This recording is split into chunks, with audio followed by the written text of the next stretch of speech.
We're back with another Struggle Meals video where you guys comment the limited ingredients in your kitchen and I see what you can make.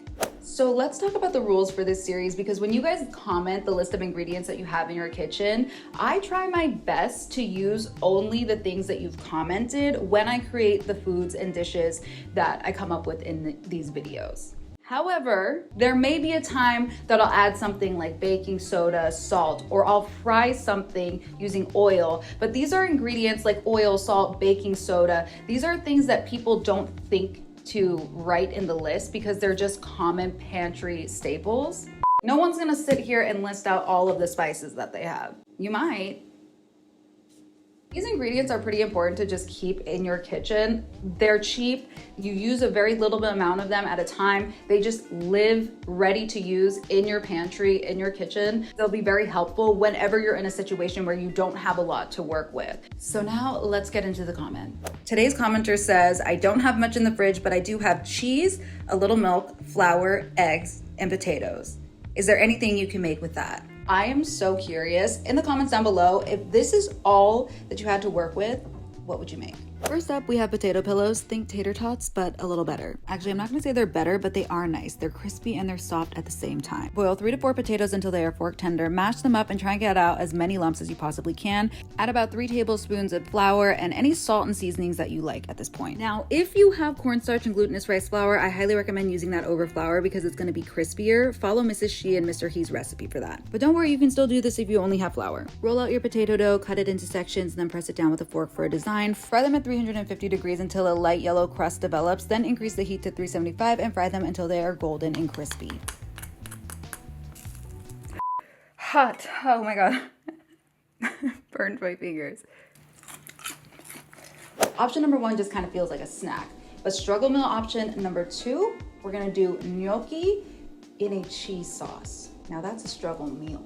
Boil 4 medium potatoes with their skin on until they are nice and fork tender, then peel the skin off. Mash the potatoes as smoothly as you can. You also want to do this fast because you want the steam to escape the potatoes. To a floured surface, create a well in your potatoes just so it's neater when you mix your egg into the potato mixture. Slowly work flour into your dough. You want it to be soft, ever so slightly sticky, but you do not want it to be stiff and firm, and it shouldn't be falling apart. The more flour you use in the dough, the tougher the gnocchi is going to be. Then comes the fun part. Create your gnocchi snakes by rolling them out, cut them into little pillows. You could definitely just leave it at this pillow stage, but I wanted to add a little design for the struggle. To do that, you just roll it on a fork, and if they're falling apart, you're gonna need more flour in your dough. Now for our unconventional cheese sauce, 1 tablespoon of flour, 5 tablespoons of water, mix it together until it's lump-free in a cold pan, then turn the heat up to medium, mix it together until it becomes a paste, turn off the heat, and then gradually whisk in 1 cup of milk. Once the flour mixture and milk are nice and smooth, turn your heat on to medium. Once the sauce is nice and warm, reduce your heat to low and gradually whisk in the cheese. You wanna do this slowly and over low heat because you don't want this to break and turn into a greasy, lumpy, clumpy mess. You see how smooth and creamy that looks?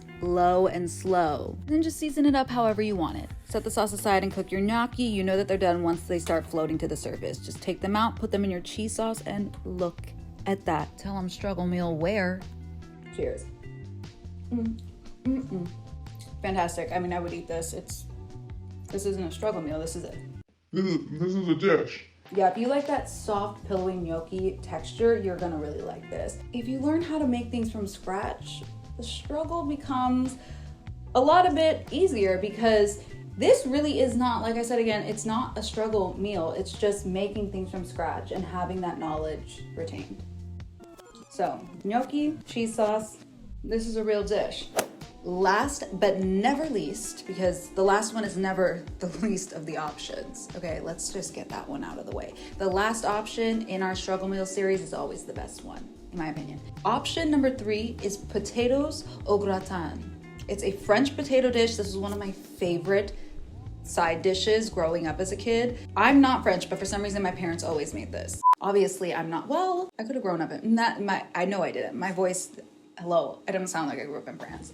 Because I didn't. 2 potatoes peeled and thinly sliced. You can do it with a mandolin or you can do it with a knife. Then all of a sudden the struggle became real because this was all the milk I had left after making all of these dishes. Nevertheless, we're gonna make it work. But otherwise, please use 2 cups of milk. Over medium-low heat, par cook the potatoes in the milk for about 5 to 7 minutes along with any other herbs you may have. This gives the potatoes a head start on cooking, but also the starches from the potato thicken up the milk sauce. You see how cool that science is? And please, this is your struggle meal. Season up the milk sauce with whatever seasonings you want or have. Then top your potatoes with whatever shredded cheese you have, or if it's not shredded, go ahead and shred it. Put the potatoes in the oven covered at 350 degrees for 30 minutes until they are tender. After 30 minutes, remove the lid and continue cooking for another 20 minutes until it is nice and bubbly and crusty and brown. Now, usually this would be a lot more saucy, but I did run out of milk, but nevertheless, the potatoes came out perfectly tender. Just absorbed so much of that rosemary and garlic flavor from the milk sauce. I can't even lie, I already ate this whole serving, so cheers.